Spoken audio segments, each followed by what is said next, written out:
Derby walk is, it's special.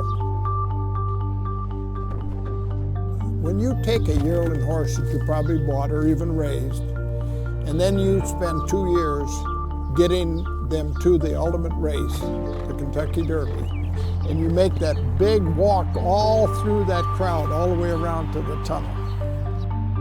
Something else. You hardly touch the ground.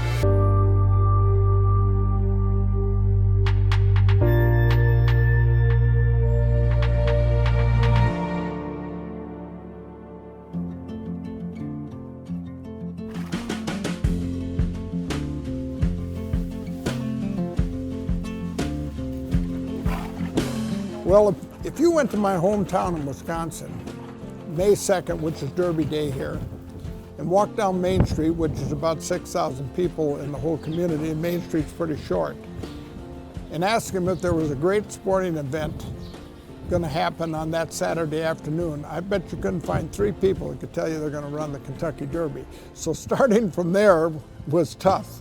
But I ran at the little county fairs and everything, and of course that heightened your interest. But every kid loves a horse. Every kid is attracted to speed. I don't think that anybody that had a pony any place didn't want to race it against the other kid's pony at some point. So from that, we got a little bit more serious, and next thing you know, we were doing it full time.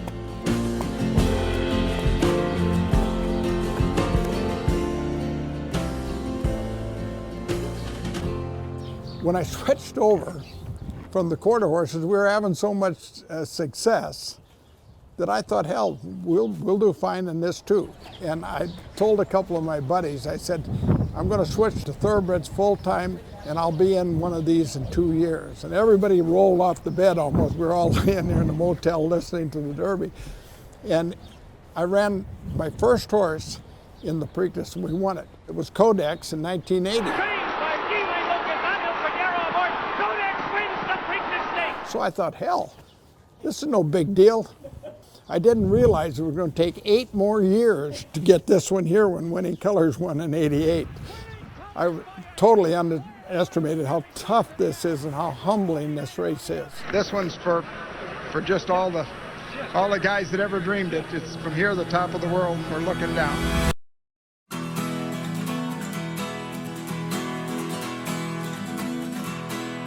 These are the 4 Kentucky Derby trophies that the trainer gets. The Belmonts are here, the Preaknesses, they're scattered in here.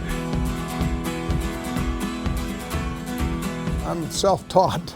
I made a lot of mistakes, but I never did train under anybody or work under anybody. And that's why I think I've reached out to so many young people in our business.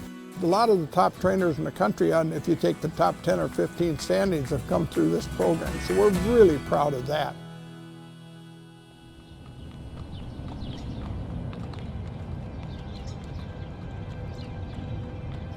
This is not for everybody. It's just too intense. I think I've missed 4 or 5 days in the last 12 years or something like that of coming to the barn. That'll tear up your social life, that'll tear up the golf game, the fishing, the vacations, or anything else. But this is seductive as hell, boy. It'll get a hold of you.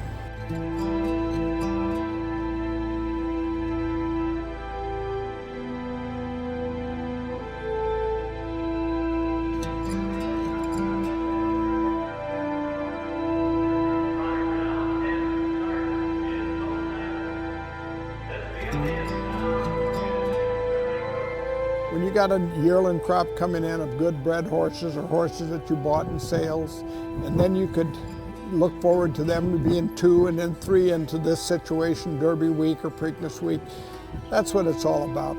It doesn't take a lot. If you're a horse lover, it doesn't take a lot of motivation anyhow. We're pretty well motivated or we wouldn't be in the business.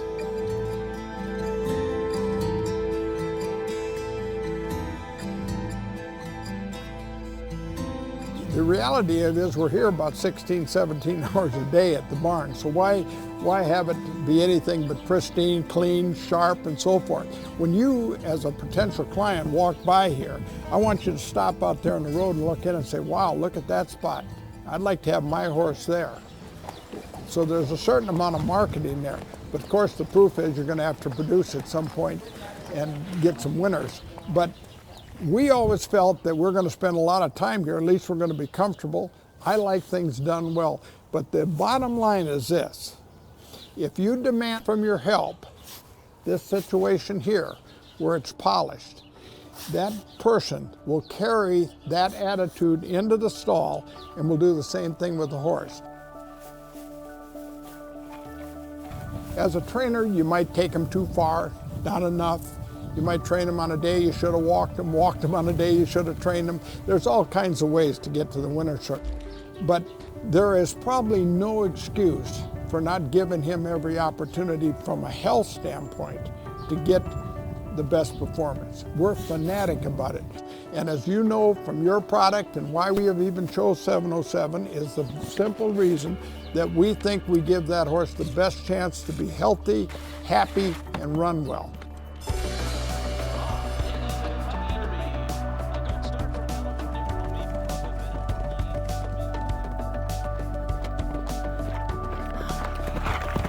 We make sure that they are getting everything that we possibly can give them to give them the best chance to run their best race. Because that's one thing we can control. We can't control the gene pool too much. We can't control what that little jockey's going to do when the gate opens. We can't control what the competition's going to do, but we can control what we feed them and how they feel.